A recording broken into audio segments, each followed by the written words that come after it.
Okay, well, welcome. This is our District 1 City Council endorsement interview. I'm going to have each of you start with just a 1 to 2 minute intro. Tell us a little bit about yourself, what your work history is, and why you're running for office. Let's start with Terrence. How y'all doing? My name is Terrence Hayes. I am a formerly incarcerated person. I spent 13 years in jail. When I came home, I immediately focused on restorative justice, criminal justice reform. I brought my lived experience to the table when having those conversations. It was never about what I thought or how I felt. It was always about the journey I took to know what it takes for folks to come home. And so when I seen this opportunity to get involved in this race, I wanted to continue to bring that to the table. I wanted to have honest dialogue about the needed relationship between police and community, community and the system. And I want to live my life to have honest dialogue about that. And so I put my head in. I wanted to be honest about what was needed to help us create a safe community. So I also own a small business, a graffiti removal company. It's what I do. And so I understand also the need of what it'll take for the city to invest to get us to be a clean city again. Portland once prided itself on being a safe and a clean city. And I think I bring a unique set of skills to the table that can help us do both of those things in a real and productive way where we can consider the needs of all people. And affordability, again, I'm a small business owner. We have to protect our small businesses. We have to be honest about bringing in private money back into our city. We have to find a way to balance the care of our environment, but also develop. We have to be real and honest about what it'll take to become the tourist attraction again in our city. And I think clean, safe, and affordable is what it's going to take to get people to come back here. And what's been your civic involvement? Have you sat on boards, commissions, that sort of thing? Yeah, I still sit on a lot of boards. So for instance, I sit on the Governor's Restorative Justice Board, the Governor's Criminal Justice Reform Board. I just resigned from sitting as a chair from an oversight committee for the Focus Intervention Team for police that deal with gun violence reduction. And I resigned just to keep that space clean of all my political nonsense. I want to be conscious of the work that they was doing. So those are just a few things that I do every day in public safety, working with system partners to move us in the right direction. Okay, thank you. Jamie. Great. Well, I'm Jamie Dunphy. I am a longtime public servant. I've been in public service in East Portland for over 20 years. I started my career in the David Douglas School District doing gang prevention in a middle school. I wanted to be a teacher.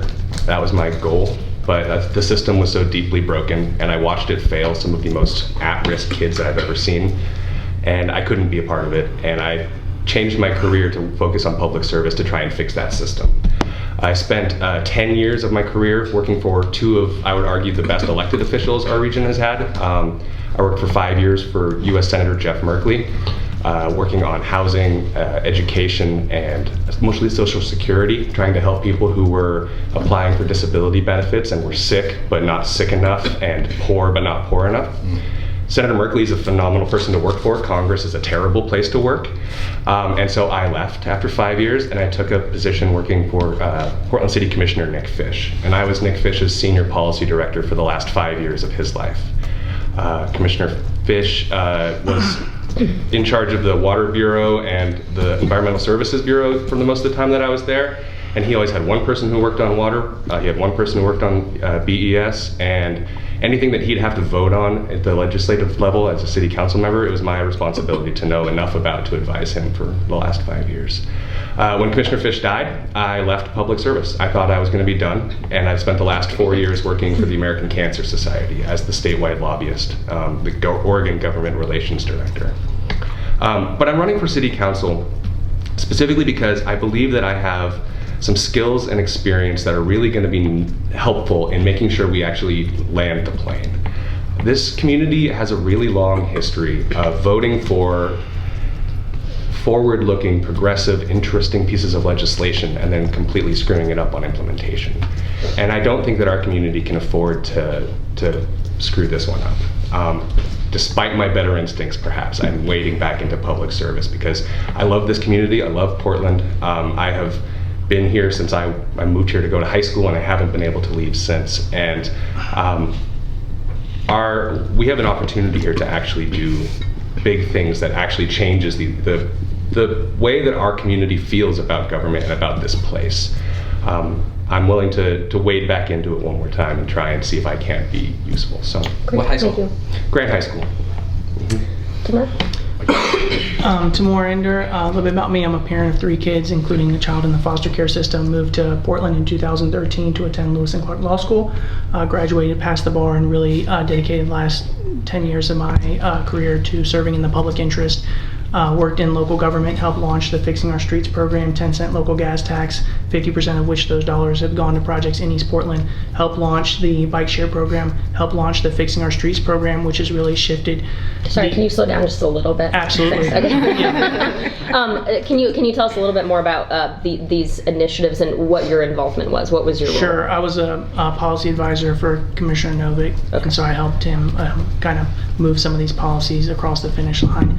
I was saying I helped launch the Fixing Our Streets program, which has kind of shifted the balance on our East Portland arterials away from trauma and towards safety. Help with safe routes to school projects. And then when Commissioner Novick lost his re-election, moved over to the Portland Bureau of Transportation, managed a portfolio of about $30 million projects funded between state and federal sources. And then my role was really ensuring elevating the policies of East Portland in motion and other community-driven plans, and making sure the city's policies and budgets matched those community priorities in terms of project delivery. Managed projects like paving, safe routes to school, ADA ramps, street lights, traffic signals, and street trees in East Portland. In terms of what motivates me, the biggest thing for me is health equity. East Portlanders today face a life expectancy 10 years less than people living west of 82nd Avenue. This is due to higher rates of gun violence, higher rates of traffic crashes. Ultimately, I tie it back down to historic underinvestment in East Portland. And ultimately, I tie that back to a lack of political representation. This is the first time there's geographic boundaries around East Portland's life expectancy. My overall lens for policy will be, have we, and my definition of success was, have we increased East Portland's life expectancy, and have we reduced disparities between people living west and east of 82nd Avenue? I'm fully aware the county does public health, but there are a number of things the city does, whether that's safe streets, safe routes to school, gun violence prevention programs, community health assessment team from the Fire Bureau. All of these things affect life expectancy. What do you do for work now? Right now, I'm a full-time parent and full-time candidate. So my foster child is kind of what takes up a lot of my time. Got it. And the last place you worked was Peabot? Yes. Okay, and when did you leave Peabot? November 2021. Got it. Okay. All right, thank you. Sure. Loretta? Thank you. My name is Loretta Smith, and I am the CEO of Dream Big Communications. It's a LLC, and we're like a government relations, public relations firm that does advocacy and lobbying on the state level and some federal stuff. I'm running for this seat, and I didn't think I was going to be here, but I'm running for this seat because for the first time, we're going to have people at the city of Portland represented and representing folks in East Portland. And they will, for the first time, have someone in me that will relentlessly work on their behalf.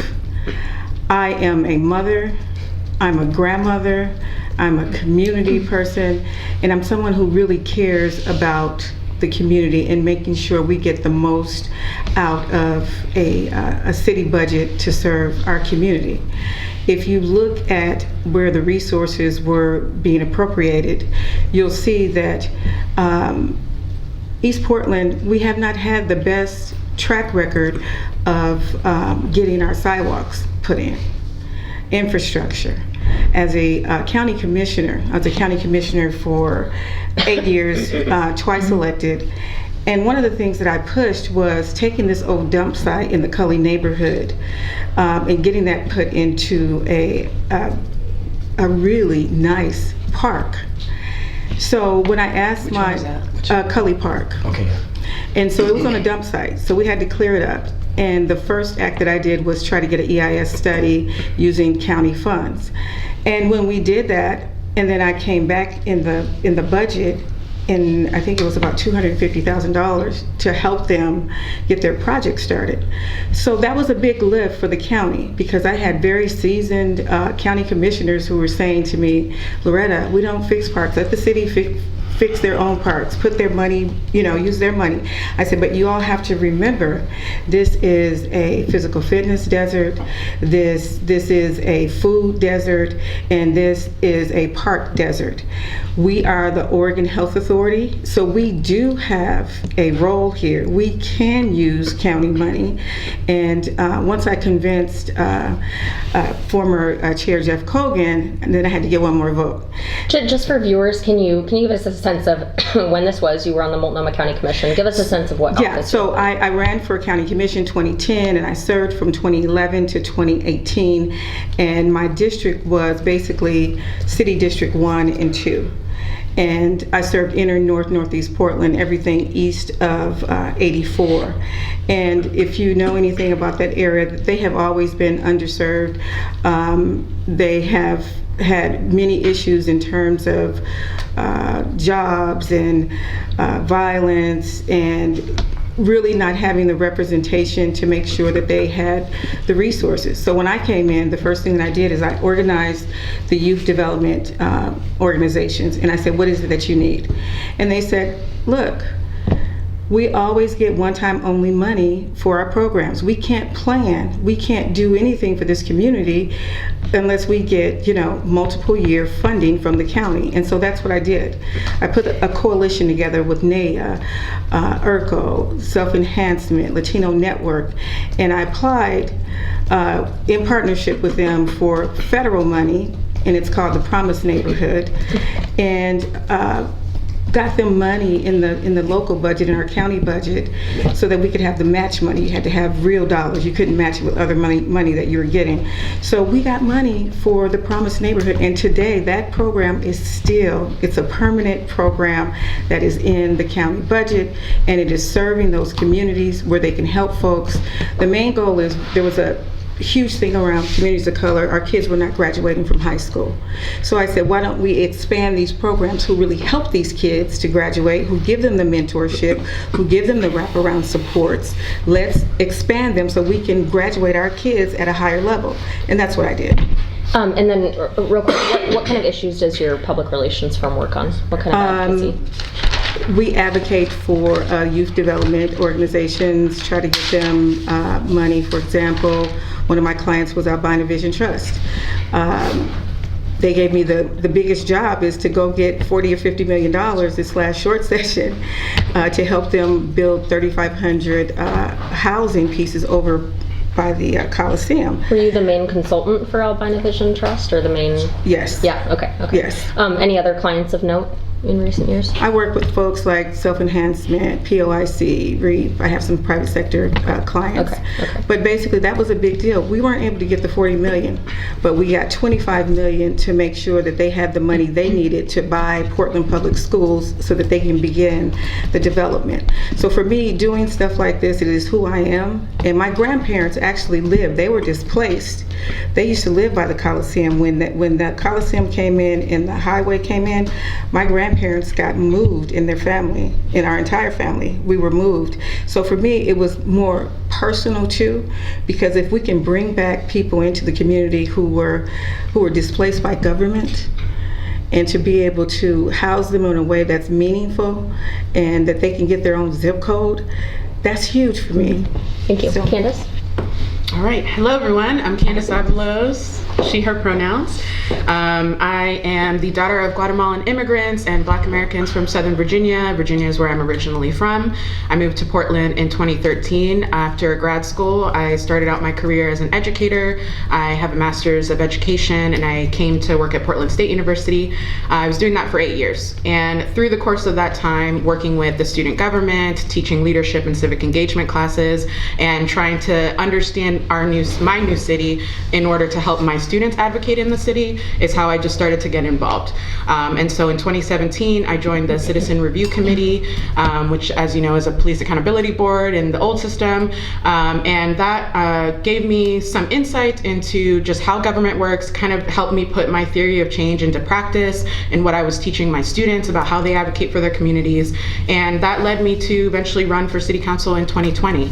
And I ran that year on a platform of changing the form of government and realizing that what I was seeing behind the scenes, just being a volunteer at the city, just didn't seem like we were delivering on our promises to Portlanders. I also ran on a platform of improving community safety from the perspective of how are we going to ensure that our police are held accountable and that they are meeting the needs of the communities. And so even though I didn't win that race in 2020, I feel like I really doubled down on my commitment to the city, and the way I've been showing my love for the city is just being involved and being part of some of the big wins that we've had in recent years, being a charter commissioner, being helping to craft the bill in 2020 for the police accountability measure. I also served on a couple of governor appointed task forces. Like I served on the DPSST task force. I served on the downtown task force from Governor Kotek. And then I have other roles in the community. I'm currently the executive director of Verde, an environmental justice nonprofit, and I serve on a couple boards like the Coalition of Communities of Color, Street Roots, was a founding board member of Portland Neighbors Welcome, and just for fun, I was also on the Oregon Kickball Club board, which is totally not political unless you know kickball. And so, I'm really running because I believe that the vision that we set forth with charter, words on paper on our charter is not enough to actually see that vision through. I believe that I have the experience not only from being in that, being on the charter and just researching good governance across the globe, really. And I believe between that and my community grounded leadership, I can bring the representation that East Portland deserves. So that's why I'm running. Great, thanks. Thanks. Steph? I just want to pause and say, I hear a lot, what is the Portland City Council missing? And I feel like East Portland is what it's been missing. So it's wonderful to go last. My name is Steph Routh. I'm running for Portland City Council District 1.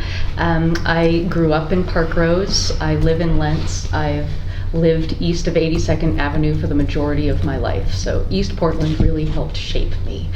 And so I'm running for Portland City Council because I want to create the conditions for a city that everyone can build a life of purpose and belonging here. And I think it's no secret that East Portland has not received the investments that it deserves that bring it to a level of service on par with the rest of the city. And to try to change those odds. Sorry, I'm really nervous. I became the first executive director of Oregon Walks and worked to secure sidewalk funding, particularly in East Portland. I also advocated to bring 82nd Avenue into local control, and I'm very excited about what the future of 82nd Avenue can look like as a transformative project and program for East Portland and knitting the city back together.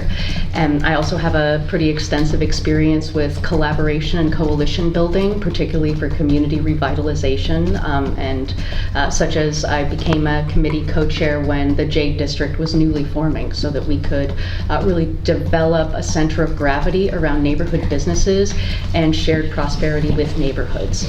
And for the last 5 years, I've served as a volunteer on the Planning Commission, formerly the Planning and Sustainability Commission, and so I also think I have a unique understanding of some of the recent nuanced conversations around how are we working as a city to help build affordable housing and to site shelters quickly in a way that nourishes community and helps us achieve our pretty significant affordable housing goals.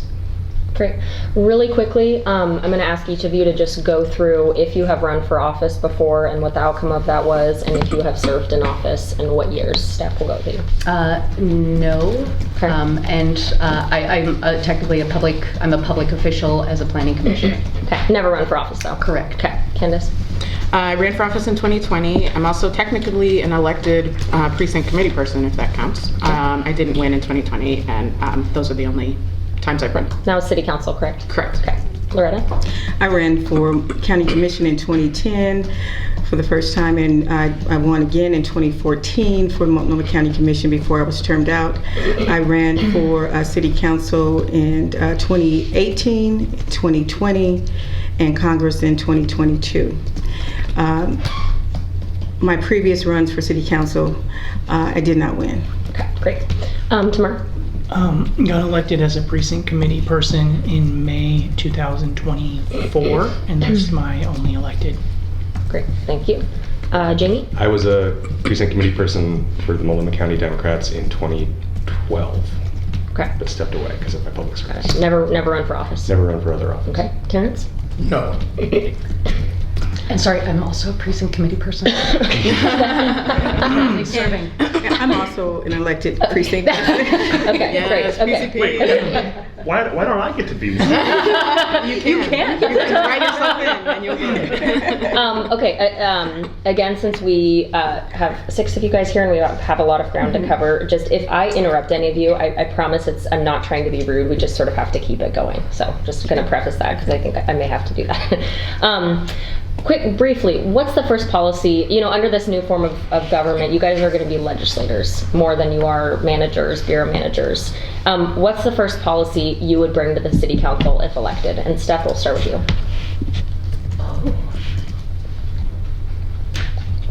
I mean, I think what is most important and what needs to come first are 2 different conversations. So the first thing that job number 1 is to establish a new form of government.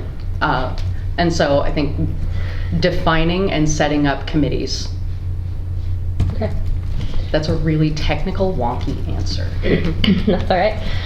Candace? I agree with that. I think that our first job is going to be establishing the district offices in particular and the new infrastructure for how we're going to legislate. So even though, yes, that's holistic, I think that's really the most important thing I'm going to be focusing on because we can't deliver on those other things without that. Really quickly, do you think the city should have spent money on renovating City Hall instead of district offices or no? Should they have spent money on renovating? I think the city hall needed to be renovated in some ways. Maybe I don't agree in all of the ways, and I think they could have spent a little more in the districts. But also, I'm not too concerned about what current leaders are deciding because I know that if elected, we'll make those decisions. Great. Loretta? The first policy that I'm going to try to deal with is how to deal with this unsanctioned RVs and unsanctioned homeless camps in East Portland. It is really an issue that many folks have talked to me about. I live in the community that people still come to me and talk to me about what's happening.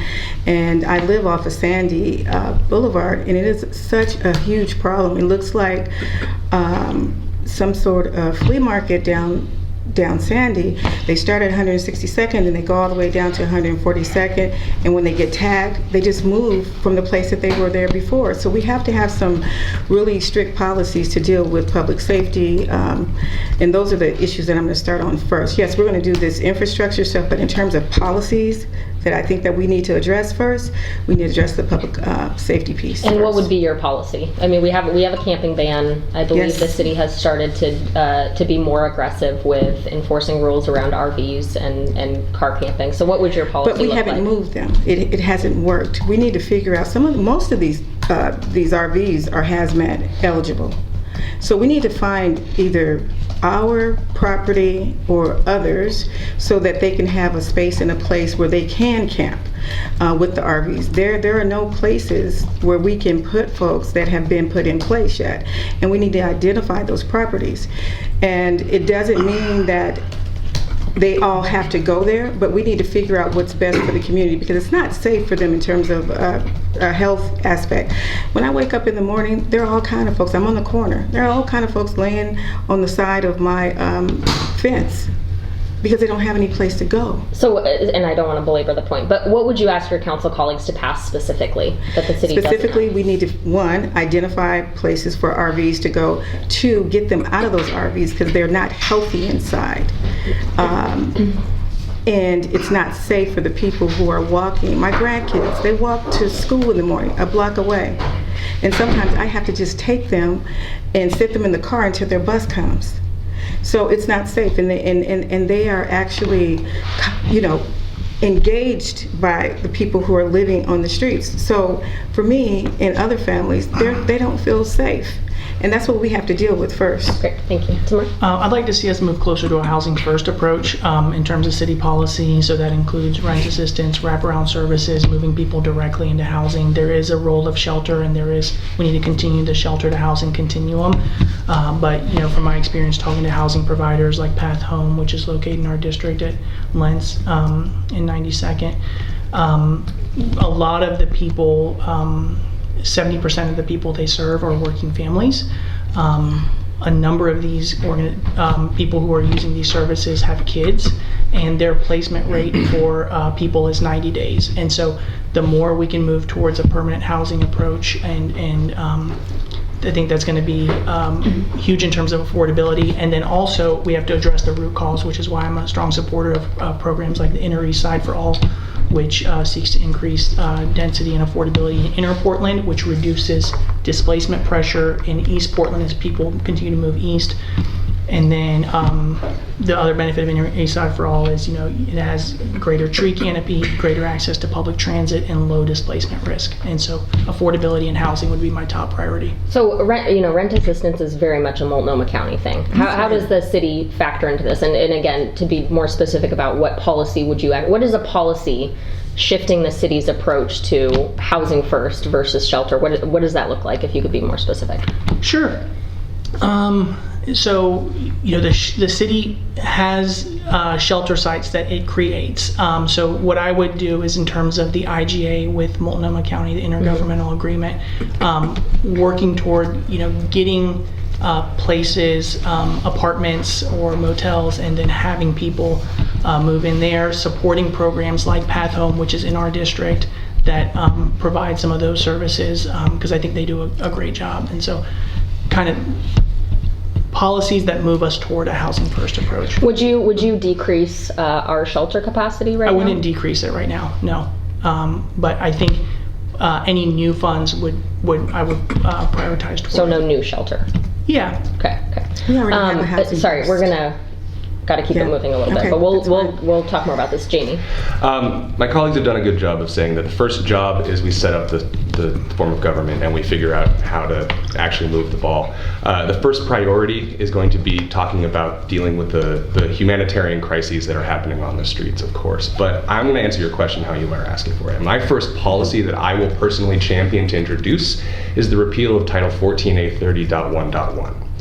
This is a section of police code that is used to allow for subjective noise enforcement in our city. In 2022, the police said they didn't have enough police officers to respond to low propensity calls, and thanks to you all, we learned that over 2,000 noise complaints were responded to that year. That's 50 a week. And of the total documentation, only one violation was found and 2 citations were issued.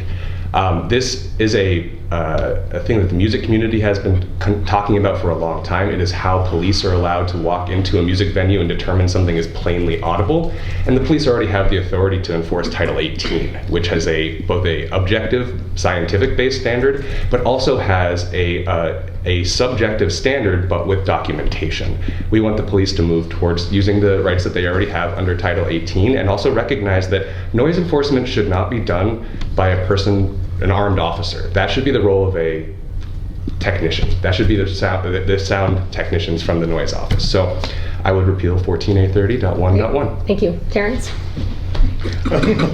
Hello, Jamie. I think the first thing I want to do is be clear about our responsibility and our role in the Police Accountability Commission. I think we need to really define very clearly from a policy standpoint what our expectations are. And one of the things I would want to do from a city council point is put the final decision. I know there's a lot of controversy, but I would want the final decision to be in the hands of what I call the 3-headed monster, which would be a city regular civilian representation, police chief, and mayor. And the reason that's important is because we want to make sure that when the commission makes a recommendation or a decision that we don't get stuck in litigation, and make sure we can hold police accountable if those bad decisions are made, but make sure we also don't allow public persona or public views of policy to catch us up in litigation. And so just to back up, this is about the new Police Accountability Commission that's being created. And as it stands now, the final decision rests with who? the community, Okay, right? But so you want the final decision to rest with a trio of Yes. mayor, police chief, and one citizen. Right, and because I believe if we leave it simply in community hands, police will simply buck it every time, and we'll get stuck in litigation, and we won't move forward. And the relationship between community and police is already fragile enough. So we have to make decisions that get accountability without it being based in people on policy or politics, for that matter. And I think it's not balanced right now. We'll just have arguments upon arguments and never get anything done. Great, thank you. When it comes to East Portland, I mean, obviously it's been historically underinvested in. Whoever gets elected in District 1, you're going to be 3 out of 12 voices. Can you each just briefly talk about how you would ensure that you guys don't get outvoted on every single, vote of where funds should go in what districts? Briefly. Terrence, we'll start with you. I think it's going to be relationships. I think most of us has done really, really well now to build relationship with future council folks. So I think it's going to be about relationships and being able to hold your ground when it's time to hold your ground. East Portland always get overlooked, and we need representation that's going to say, if we can't put money into East Portland, then we'll oppose other decisions. We got to work together, but we got to focus on East Portland and its needs. Which other city council candidates, whether they've been in District 1 or other districts, have you really spent time with? I've spent time with a lot of them. I've spent time with Stan. I've spent time with Dan Ryan. I've spent time, Olivia Clark. I've spent time with, now I've got to remember all the people I spent, because we're at stuff together all the time. So I've consistently had coffee, dinner with probably about 8 candidates, probably about 2 or 3, Tiffany Penson, Danny DeMello, easily 3 or 4 candidates from every area. What about from District 1? Who have you spent time with? I'm always with Loretta. Me and Steph get together, whether it's conversation or coffee, and spend time together and talk about the future. I've definitely find ways to wrestle with Jamie a little bit on stuff. We do really good in discussing a lot of stuff. And then Deanne Salazar, which is like the baby out of us all. I spend a lot of personal and private time with him. Okay, thank you. Jamie. Yeah, I think that Terrence is exactly right. That this is about relationships. This is a relationship town, and that it's about collaboration and coalition building. You're always as strong. When I was in public service, I recognized that you're only as strong as the people who are standing behind you. In the last 4 years, I've been working on, in the American Cancer Society, I helped form what's called the Flavors Hook Oregon Kids Coalition. It's almost 70 statewide organizations working on the flavored tobacco effort, trying to get rid of the flavored vapes that our teenagers love the most. The whole point of that organization was to try and show as broad community support towards a common set of values. When I was working for Nick Fish, he told me very explicitly, leadership requires understanding who you're representing, and you need to identify what your values are, write them down if you have to, and never ever compromise from that list. And then if people disagree with you, at least they can't disagree with why you got there. But that means that anything that's not on that list is a compromise, is up for debate. So that's how I try to approach these things, is recognizing who and what I am trying to accomplish and who I'm serving, and then working towards building those relationships and finding a path forward towards 7 votes on the city council. 12 should not always be the goal. We have important things we need to move forward, and we need to find paths with that. Great, thank you. Tamar? So East Portland is not the only part of the city that's underinvested. So every district has parts of the city that are underinvested. And we can look at the city's equity matrix to figure this out based on income, based on communities of color, based on limited English proficiency. So I'm really going to be looking toward counselors in every district. District 4 has pockets, North Portland's had pockets, and so areas where we see underinvestment. And so I'm really going to be looking toward how can we focus investment in underinvested areas citywide. So you're not necessarily going to be focused on your own district? Of course I am, because those policies benefit East Portland as well. If we invest in parts of the city that are underinvested, North Portland, pockets of Southwest Portland, that also benefits East Portland. East Portland is not the only part of the area that is underinvested. Okay. Loretta? I would be working to make sure that I have folks in every district. You can't legislate by one district. You have to put resources in a particular account and say this is what we're going to do. And if you want to do sidewalks, there are some folks who need sidewalks in District 1. There are some folks who need sidewalks in District 4, particularly in the more rural areas. So I'm going to have a collaborative approach. When I wanted to make changes to the management at Multnomah County, I went to Chair Kafori. I said I want to do like a Rooney Rule for Multnomah County, and it's called the Gladys McCoy Rule. I went to her, all I needed was one more. So we passed that. And when I wanted to pass a healthcare for all, you got to know who people are. I went to Dr. Sharon Myron and said, we need to pass a healthcare for all. So all we needed was one more. So you have to know the people. How will this impact everybody? You cannot just legislate solely for East Portland. Although you can identify opportunities within the legislation, but we can't just, so we have to look at the 30,000 foot level when you're talking about city council. Okay, Candace? Well, definitely agree with relationships, but I think even more so, it's a pretty universal truth among Portlanders that East Portland has been suffering from lack of representation, lack of investment. And so, you know, as I'm talking with other candidates, like, yes, we agree that every district has their own needs, but East Portland's representation need is the most dire, and that by having us, you know, having 3 champions for East Portland and being able to really institute our equity goals, because really that's what it's about. It's about equity. It's about how we have not been able to distribute resources equitably. And lastly, I'll say, I think the committees are going to be really key, because now that we're not going to have siloed bureau commissioners, we're going to have committees that are cross-cutting across the bureaus and our big picture at all of our issues. We know that the issues that East Portlanders are facing are not unique to East Portland, but we feel them differently. So I'm hoping that through that committee structure, we'll be able to create better outcomes for East Portland and create to the bigger picture as well. Great, thank you. Steph? One reason that I chose to file for office or announce my run for office early was because I felt the new form of government was going to be dependent on collaboration and coalition building, and that needed to happen on the campaign trail. So I got in early, and as other people came, just introducing myself across difference and just trying to build relationships, as Terrence was saying, like have coffee.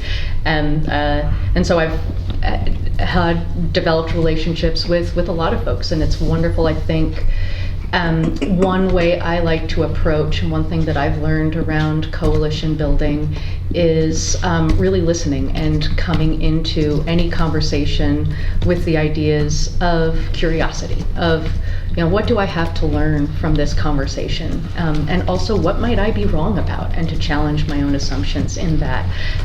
Recently, I feel confident he would feel okay with me sharing this. I had breakfast after a recent forum with Noah Ernst, and at one point he was like, we're gonna have boxing gloves when it comes to transportation. And over the course of an hour, it was just like, perhaps disappointingly for those who were hoping to witness a fight, like we found more that we agreed on than we disagreed on. And I think that is the case as we have conversations. Everyone agrees what our issues are. You know, we all have the same ideas. It's those different perspectives and the different ways that we come to any conversation that bring the nuance. And also why we have a multi-member district. I'm so excited about that in terms of East Portland, because one person cannot, I think, faithfully represent the diversity and perspectives of East Portland. It will take 3, and those 3 will be voted on by different people. But I think that is an important framework for really looking at these challenging, wicked problems that we have before us. I think something that you said, Steph, I kind of want to drill into that a little bit. At this table, and I don't think this is a secret to anyone, we have some of the most progressive candidates in this district and some of the most moderate candidates in this district. Specifically, Candace, I think you're seen as one of the most progressive candidates. Terrence, I think you're seen as one of the most moderate candidates. Do you each, and this is a question for both of you, do you each think that the other person should have a place in District 1 because of the breadth of, the differences in sort of approaches. So Candace, do you think, Terrence is a good advocate for District 1, and do you want to see him on this council? Well, part of the reason that we have not only multi-member districts, but also just the fact that we have 4 of them, and so that they cover a large swath. The reason is because we believed on the charter that that was going to make the biggest chance of any interest community, whether that be on, issues of policing or issues of housing, that they will be able to find their champion and get their 25% plus one.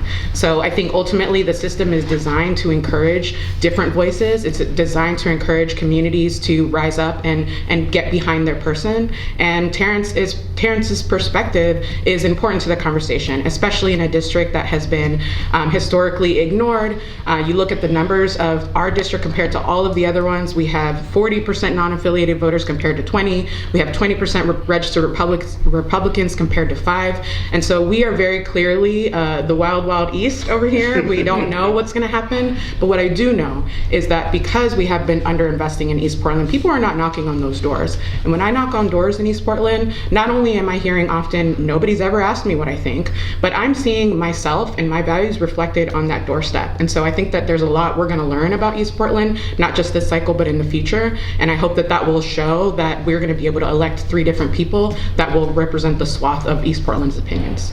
Thank you. Terrence, same question to you. I don't know what to say after that. Just say ditto.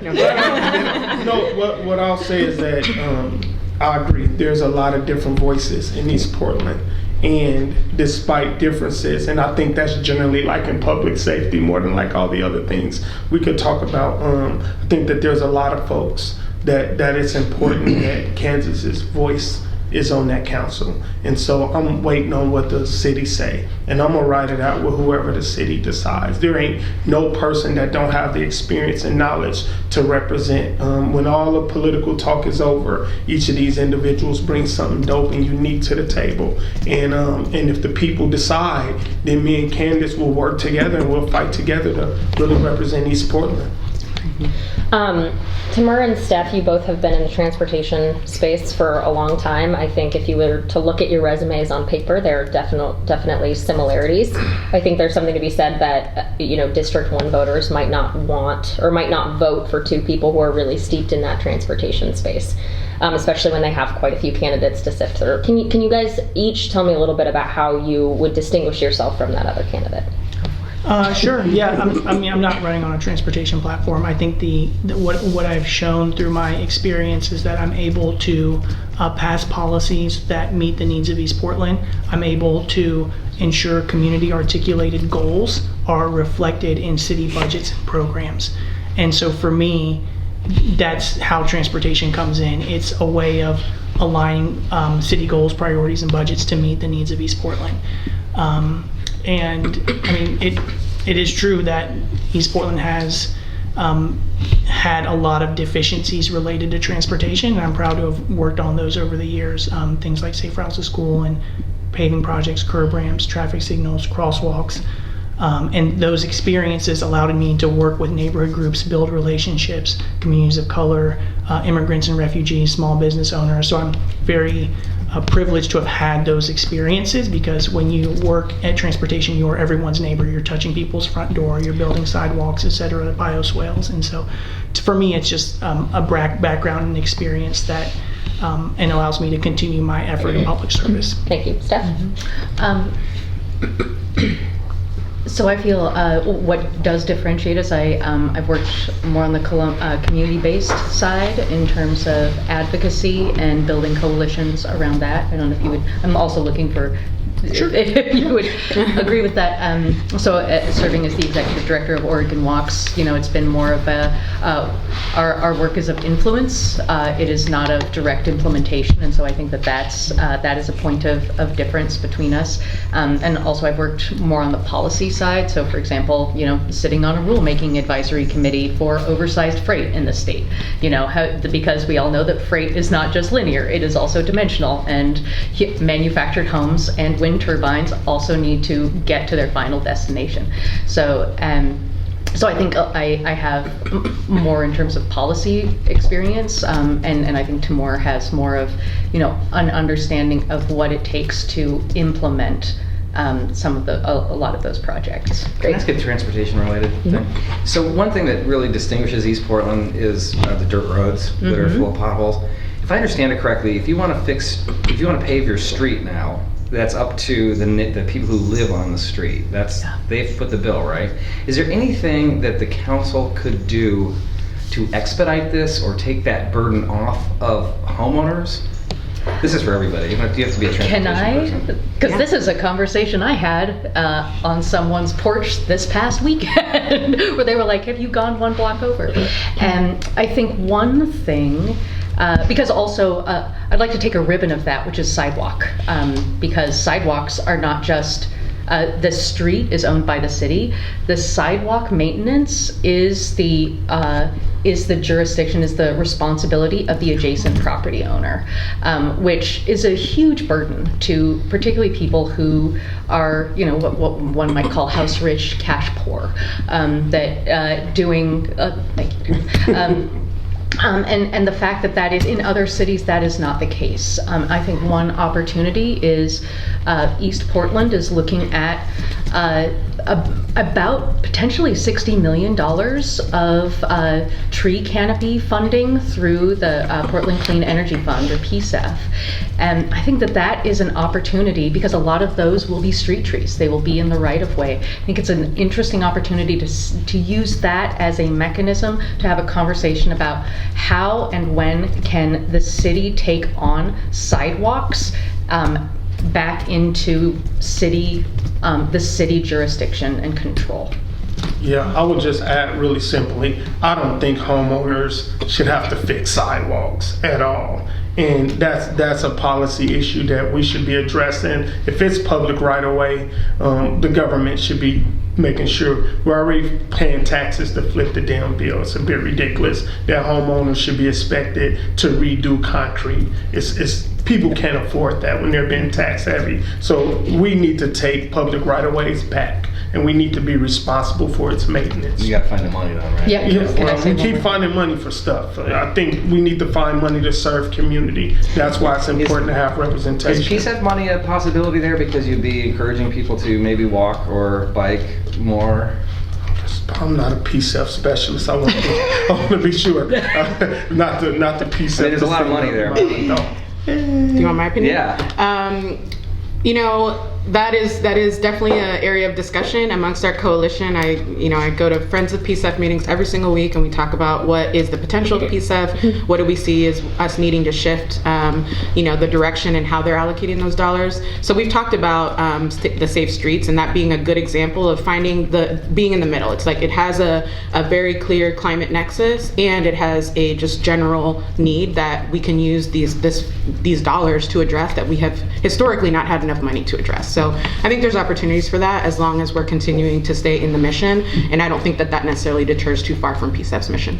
Great. I have a couple of kind of specific questions for certain candidates. Loretta, I'm going to start with you. You were not elected to fill Nick Fish's seat when he passed away. What would you have done differently? I probably would have really pushed to get that special election that took place in August to be at the general election, and I think that the rule has changed, but I did come out of number one of 22 candidates that ran that year, and the second person was Dan Ryan, my opponent. He won, and we had a special election on August 11th, and I think if there's anything that I would change, I would try to get that election put forward to the Sorry, I think I wasn't clear enough about my question. What would you have done differently than Dan Ryan has done in his position? Okay. I think Dan Ryan has been doing a great job, and he started, we were in the middle of COVID, and they had to assess what the emergency was. And they had to put resources into different neighborhoods and communities. And I supported pretty much everything that he was doing around trying to galvanize the community, get the resources out, make sure that he was talking with community. And I think that the way that I am going to govern as well. I worked for Senator Wyden for 20 years, and the hallmark of what we did was to serve constituency. I did the same thing when I went to the county. Constituent services was one of my #1 priorities. So I think talking to folks and making sure that we're leading based on what the people want. And what I would do going into this legislative session, since it's going to be called the transportation session and the governor has said that this is the transportation, I would identify a pilot program that we could put on our legislative agenda as doing sidewalks and paving like Terrence was talking about, and to marry that with some of the PSEF money so that we can have a clear opportunity to do something above and beyond for people who are struggling in East Portland and who can't afford to have that kind of thing done. Sorry, and back to my original question. Yeah. So you would not have done anything differently than Dan Ryan? Well, I think, of course, my lens is a different lens. I'm going to go and try to help the most vulnerable folks, the most underserved folks, and generally it's communities of color and people who are low-income families, and try to make sure that they have access to government and try to make sure that they also have access to me. And that is what I do differently from the folks that I worked with at the county, and I would probably step up my constituent services differently from Dan Ryan. I think I'm not sure which year it was. In 2017 or 2018, there were allegations that you had mistreated staff and misused public funds. Can you respond to those allegations? Were there any truth to them? And also, what have you learned from that? What I learned from that was that you will hit a bump in the road, and that those particular allegations were not substantiated, but it's something that stuck in my head, that I need to make sure it's not what you say, it might be how you say. That's what my mother used to say. And I think that going forward as a grandmother and a mother, I am a better version of myself. Being able to be more patient with myself has allowed me to have a different lens. I'm still going to hold folks accountable. I'm still going to make sure that helping poor people and people of color are first, and that they need to feel like they have representation in East Portland. So looking back on that time, you would change how you behaved in some capacity? Well, I would try to be more patient with myself, and if I'm more patient with myself, then I can be more patient with the folks that I work with. I always looked at things like you can measure your success by the output. I authored over 100 bills, ordinances, and that's how I measured, was I working for folks? And so I probably was a little bit impatient. I wanted to do things like yesterday, but I think the difference between me 14 years ago and who I am now, that's being a grandmother of 3. I learned how to be patient. So when I'm looking at trying to solve a problem about somebody touching you, you gotta, kids do that, stop touching me. You have to be really patient. And so for me, I am probably gonna be just as ambitious about getting things done for people in Portland, just as relentless. Great, thank you. But I think I'm going to be a little bit more patient about how I do it. Okay. Jamie, when you got opposition from Live Nation, you had joked about firebombing them. Is that the type of rhetoric we need on City Council? You know, I don't think it's fair characterization of what I said specifically, but I do think that you're right. I reflected the real frustrations of a community, and it was it was not the right word to use on stage. It was true feedback that we received from folks, and there's no room in our political discourse for violence. Absolutely not. Terrence, you've recently, been at events with Renee Gonzalez, Nathan Vasquez, Eli Arnold, all big supporters of the police union. Mm-hmm. Can you give us a place where you disagree with the police union? You need a list? I disagree with police about a lot of things. I think that the notion that police can make a decision to take a life, and it's almost always justified is someplace that I would argue with police, and I would be ready to fight on the highest level about how we are clear about laws and how those laws impact regular people, for sure. I think they have a lot of leeway to make decisions about that could take people's lives, and I want to be part of making sure that we close that gap of decision making a lot when it comes to how they impact community. So just to push back a little bit on that, I mean, I think the police union as well, I don't think the police union would say everything is justified. Can you be more specific about? Yeah, I'll be more specific, but what I will say is that just because you won't say it's justified doesn't mean you won't defend it, right? And I think this notion that the police union can believe it was a bad decision, but is still obligated to defend it as a union is problematic from a community standpoint. So I'll be more clear about that. I think when they clearly see a bad decision was made that cost a community member a life, I think even if you're not looking at charges because the law allows for those decisions, I think the police union should be looking at either getting people the mental help that they need because that was a tough decision, or they should be looking at letting people go who might not have the ability to make those tough decisions. So the police union earlier this year tried to get a ballot measure on the ballot that would have really undercut, I think a lot of critics would say, the Police Accountability Commission. Did you support that ballot measure? Absolutely not. I opposed it because at the end of the day, as I said earlier, the goal is to build relationship between police and community. And I thought that ballot would undermine that. Listen, I don't have to agree with police on every notion, but I have to be at the table. But no, I did not support anything that will stop us from executing that Police Accountability Commission. Is dangerous for, in my opinion, our police and dangerous for our community.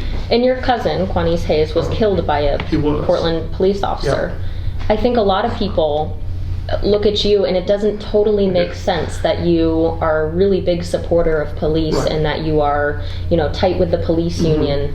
You were also incarcerated for many years. So is that an unfair characterization? No, it is. And I'll tell you why it's unfair. Because it is not my responsibility to hate or like police. It's my responsibility to make sure that we get the best version of policing that the community deserves, right? And I think we live in these extremities that somehow you're either an enemy of police or their best friends. I don't live in extremities. I lost a cousin to police violence. When that happened, my family was devastated. If you look at the things I said, I have not changed my position. I've been clear about the fact that when police take a life and they're wrong, they need to be held accountable, and we need to work on practices that lead to a 17-year-old being under the gun of a police officer. People like to characterize and drop names because it helps them push their own political narrative. If you have not lost a family member to police violence, if you've not known what it means for a whole system to be created to put their foot on the back of your community, then you shouldn't judge community members that want to change that system. I'm not saying you specifically, I want to be really clear.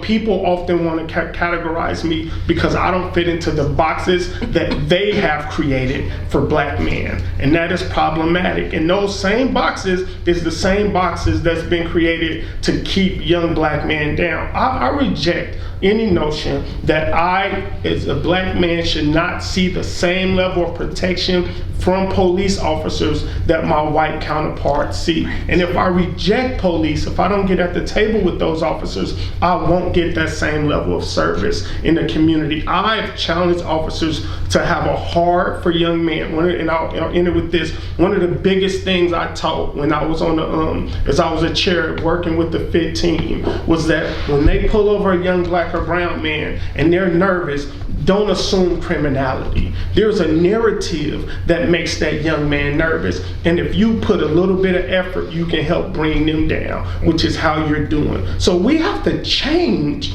how we see and deal with our police officers if we want them to change how they see and deal with us. And I'll stand on that hill. Great, thank you. Candace, you historically haven't been able to find a whole lot of partners in the business community. How will that change when you're on city council? What does that mean? What does that mean? I have historically not been able to find partners in the business community. Where's that coming from? Is that an unfair characterization? I feel that's unfair, but I just don't even know where that. I've never heard anyone say Sure, that. So sure. I'm like, where's that coming from? Well, I think the Portland Metro Chamber, and I know they don't speak for all businesses, but they are the business chamber in Portland. I think they've been able to find a lot of common ground with some more, progressive candidates that don't agree with them on various things. I don't think that's been the case for you. Interesting. Well, I think definitely agree with you saying that they don't represent all businesses. And I think that in particular, East Portland has a really large burgeoning small business landscape that I believe I've earned support from community members in my district. And then, I'm one of my allies, just like the Better Portland, essentially the alt PBA, which is speaking for business voices that have felt like they are not being represented in City Hall. And I believe my opinion, and maybe where they feel that I have friction with them, is because I just don't agree that they deserve to be the only spokesperson for business. And I don't believe that they represent the small businesses that I see in my community and that I support and that I've earned their support. So I think, I've had a really some great discussions with these folks. I mean, these are people who are in my community and they're my Facebook friend. Like, it's not like we hate each other, but we definitely don't agree on how to solve the city's problems. But they respect that I always show up and I'm ready to debate them and ready to prove my point. And I think that's the respect and the relationship that I want to have with them. Great, thank you. Okay, so rapid fire questions, and for these, please keep it to 1 to 2 words. And I will probably cut you off if you say more than 3 words. Do you think Portland Police needs fewer cops, more cops, or has the right number right now? Terrence? More. Okay. More. Okay. Right number. Okay. More. Okay. Fill vacancies. Okay. Fill vacancies, yeah. Okay. Oh, if the vacancies are filled, more, less, same amount. Do I have to answer with two words to that? Because I feel like you're asking that kind of follow-up. I would say, like, I would want to see how they're filling those vacancies and how we're filling in the rest of the first responder ecosystem with PSR, with Chat with Fire. Got it. I think fill vacancies, and then like any policy, you pause, assess, and then recalibrate. Exactly. Great, okay. Did the Oregon legislature do the right thing by recriminalizing fentanyl? Terrence? Yes. No. Yes. Okay. Yes. Okay. No. Okay. 2 words, firstly. I think that was Aside Yes. word.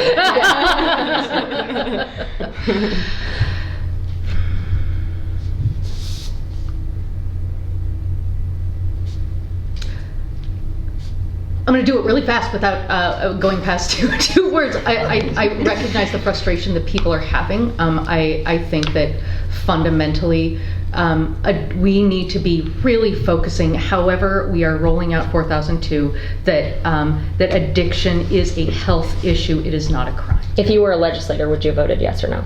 Would have voted no. Okay. Are you in support of the Clinton Triangle, the city's first mass encampment site, and would you want to see that continue if you're elected to city council? Steph, we'll start with you. Don't have enough information. Okay. Candace?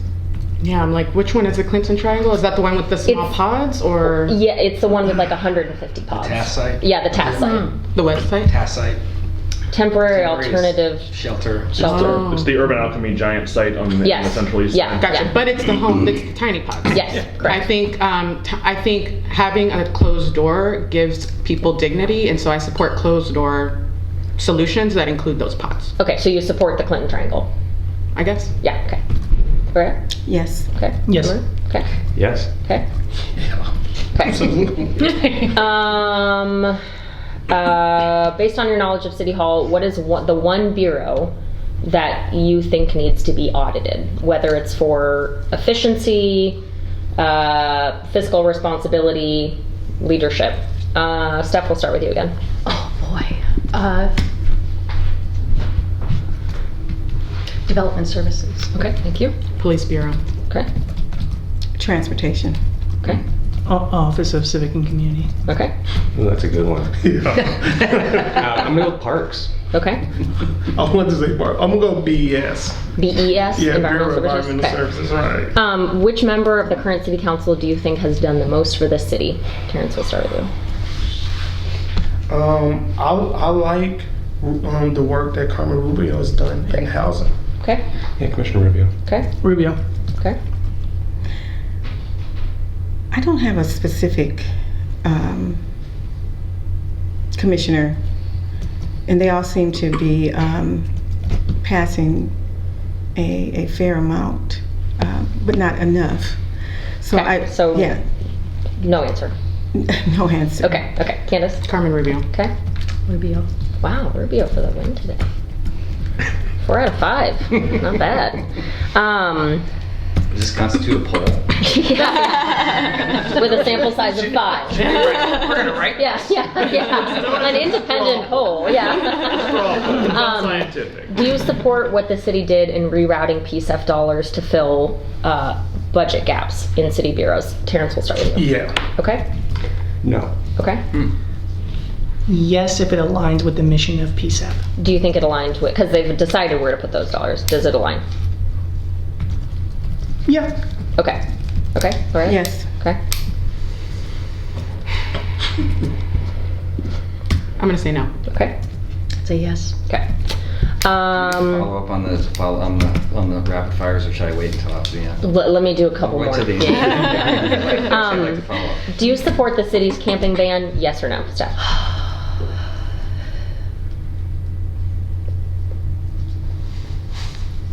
No. Okay. No. Okay. Yes. Okay. Yes. Okay. No. Okay. Yes. Okay.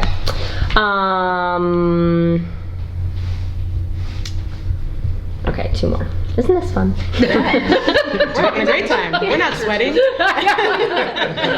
Lucas and I want to answer. Okay. Who is the one person at this table that you would most like to serve alongside in your district? Steph. This time. This is hard. Poor Steph. She's such a sweetheart. It's like, We will all remember the answer. I know. If you want to stares her turn right in the around eye. and answer the let's question, do it.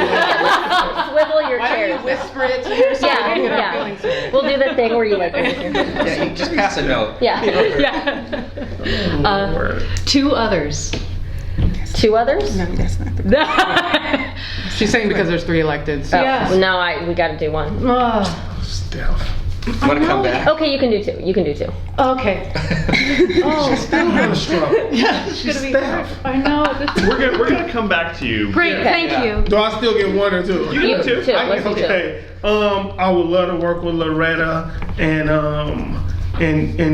Jamie. I love him, and I'm close to just falling in love with him. So I'm a split Jamie. Breaking news. We'll figure out how I feel about Jamie. But, Okay. Loretta for sure. Okay, Jamie? I'll say that I've been really the most, from a policy perspective, I've been most intrigued by Terrence and the experience that he's been bringing, and I think that we would be able to do some really interesting work. Right. Additionally, I adore all of these people, but I also similarly, from a policy perspective, feel in alignment with staff. Okay, great.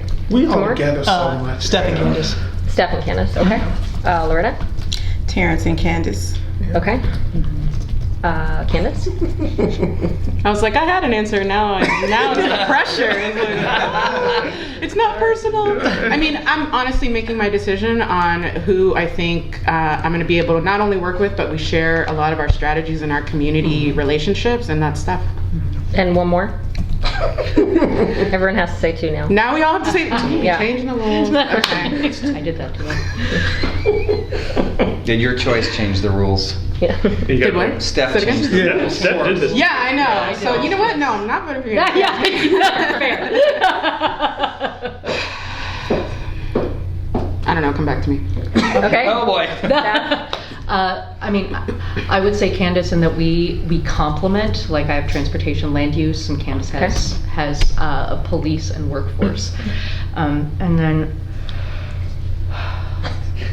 this is like which is your favorite child? Like, this is not just All right, we're going with the time limit now. Yeah. Okay. You ran down the clock. 15 seconds. I am going to say. I'm going to say Terrence. Okay.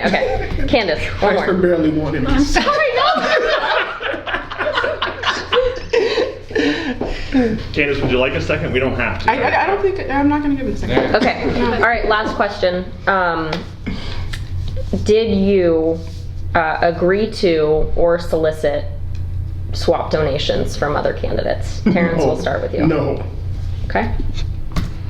don't think so. Nope. No. Okay. No. Okay. No. No. All right. Easy. Okay. Fun question. Or is there something? I don't know. I just want to follow up on PSEF. Just you disagree with giving that money to some of the bureaus. There's so much money in there. How are we going to spend it without?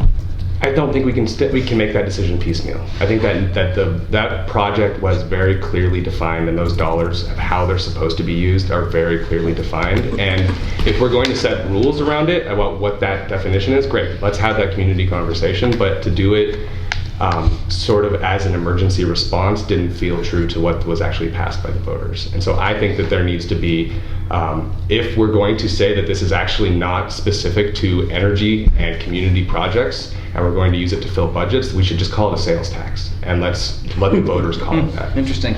Candace, you also said no, right? On this one? Yeah. I think. Oh, Nope. sorry. That's our time. That happened. Never That was very jarring. Yeah. I'm actually afraid of the dark, so. Yeah, sorry about that. This happens. It's like a motion thing, or- After 1 hour. After 1 hour. Just more things. Okay. Oh, yeah. Right. Okay. Back to the question. I think ultimately, I mean, is your question like what you said? Because you asked Jamie, what are we going to do with it? Is that the question, or why? Did you agree with the way the city reallocated the money? Carmen pushed Yeah. that to because there's a huge corpus of cash there. Yeah. Yeah, I mean, if I were on the city council, I would have made that decision differently. The way that I saw that play out, understanding the different things that they were all weighing on that, even though I don't agree with it, I wasn't like standing outside yelling and saying this was a bad decision. So it's kind of like I was neutral, if that makes sense. Like, I don't agree with that. I think that we really need to commit to the projects that we have on deck, and $8 billion isn't even enough. I mean, just the climate emergency plan alone takes like $50 billion to accomplish. So there's not enough resources. So starting to reallocate things before we have good systems for how to get those dollars out the door and really understand and that we're guided by what the voters have asked, then I would not have reallocated that. Isn't the question? Is there capacity in the environmental community, the small environmental? Yeah.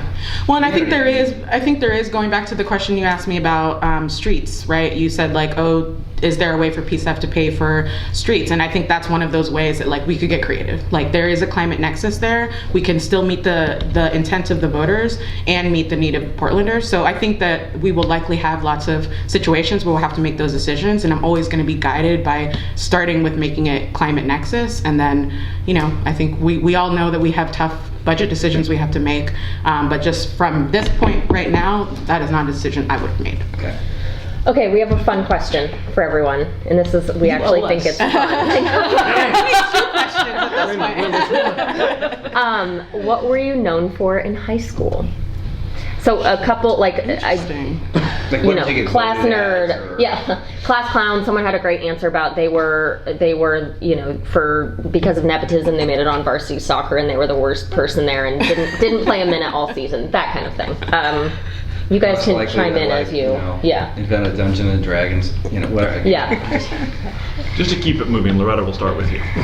I'm known for being a student athlete and a pom-pom girl. What's a pom-pom girl? We're Cheerleader, the Oh. Is that cheerleader? It's not cheerleaders. They cheer during the game. We're the ones who dance during the Like dance halftime. troupe. Yeah. Oh. It wasn't a dance troupe. It was called pom-pom, and so we had pom-poms. What's your sport? I was an 800, 400, and a 100. So that's why I tell my son he got a state championship because he got his wheels from me, not his dad. Smart. I think I was selected most likely to run for office. No, you weren't. It's hard. It may not be true. That's how I remember it. Okay, is there something that you know is true? I know I'm the youngest, but it still feels like so long ago. I just Freak, jock. Stoner.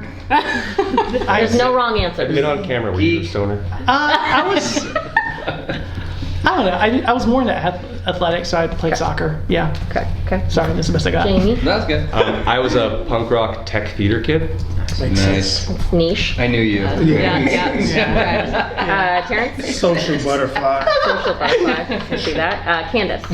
Oh, definitely also social butterfly. I was student body president of my high school, my college, and my grad school, so I was always known as like Whoa. the politician. Whoa. And I was, even though I was really shy, surprisingly, I was the captain of the step team. Do you know what step is? What's Yeah. that? It's like, Oh, yeah. you know, you do with the, you make, What's your it's like routine? body Can you- drums. yeah. But I'm wearing heels. I don't want to break something. But I could do a routine for you. But yeah, so I was, but being the captain, you have to start the steps and you have to be loud and mean. And that just was, it was very contrary to how I showed up in the school. So it was always very funny. They're like, was that you at the pep rally? Like screaming and shouting? Alter ego, yeah. Yeah, totally. Steph? I was voted best singer and worst dressed. Amazing. And it absolutely tracks. Other people dress me. Great. Well, thank you so much. I really appreciate you all coming in and sitting down with us. Our endorsement issue comes out on October 16th. That's correct. If I'm correct. If there's any other information that you think we did not ask about that you want to relay to us, you have our contact information. Please feel free to send it over. But yeah, thank you guys again. Yeah, it's fun.